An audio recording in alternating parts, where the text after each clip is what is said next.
Sports in Singapore is not just about football. Sports in Singapore is about many, many other sports. So how can we do well in sports?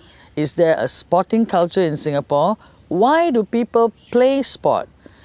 Are we able to make a career out of sports? Those are the questions we have to ask when we start criticizing Football Association, start criticizing anybody else who's not doing a good job in the sporting associations. How much help is actually given to these associations to start with?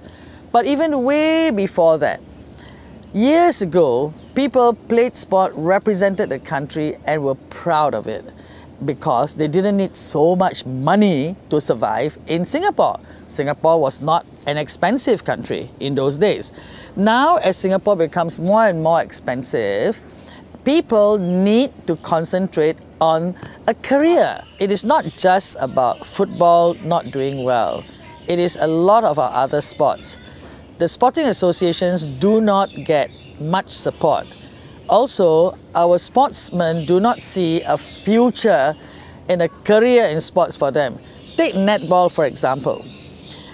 Up to now, we have never been able to employ a Singaporean to be the main coach. We are always bringing in a foreign coach, right? Because we are prepared to pay a foreign coach a sky-high salary, but we are not prepared to pay a local coach the same sky-high salary.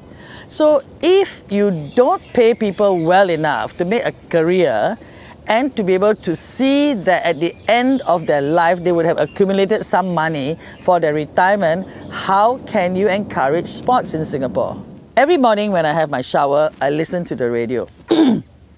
And they'll say, sports today. You will hear very little about local sports.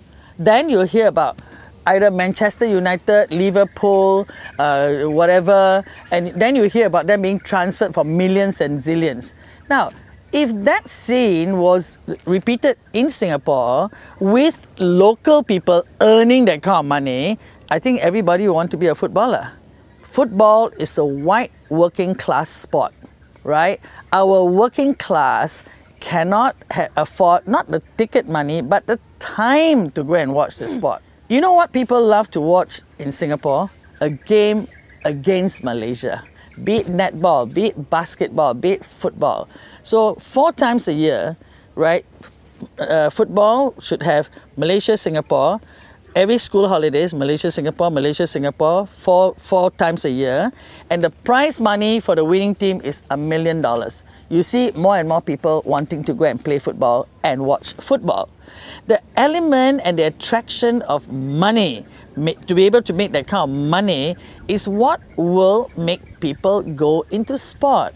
I cannot understand why people all talk about passion for sport and passion for pride of the country when we know our politicians have to be paid well, when it is their job to look after the country and it's their job to have passion for doing good for the people. But how is it when it comes to sport, we don't think of paying our people well? Which local coach have we helped to become so great?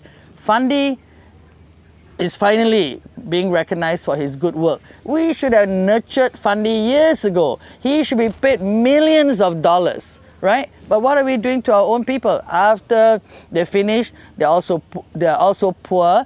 Look at the footballers. Most of them are, whenever you read about them, they're falling off their motorcycles, right? Or they are doing so badly. Why? Because they're not paid well enough.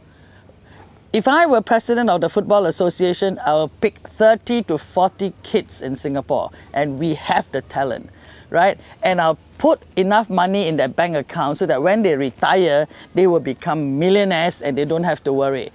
You watch whether people will admire footballers.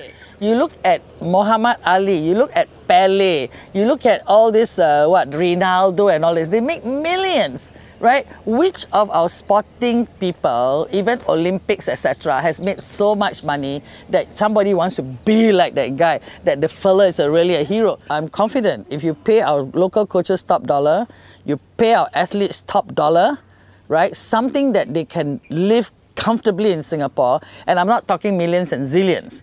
The magic of the old days was monkeys could live on just peanuts. Today, monkeys need more than peanuts to live in this country. So people like Chu Seng Kui, people like Dola Kasim, people like, Samad Alapiche, all these people, they can earn a little bit of money, right? But it was being a hero in football. It was not about money. You didn't need money to have a good life. You had the pride of being a good footballer, the admiration of your fans. It was enough, right? But don't forget, even our politicians, when they all started, they were paid peanuts and they did a good job for Singapore. So now, we are saying politicians got to earn so much money to do what they should be doing for the country anyway. So why shouldn't it apply to all the other occupations?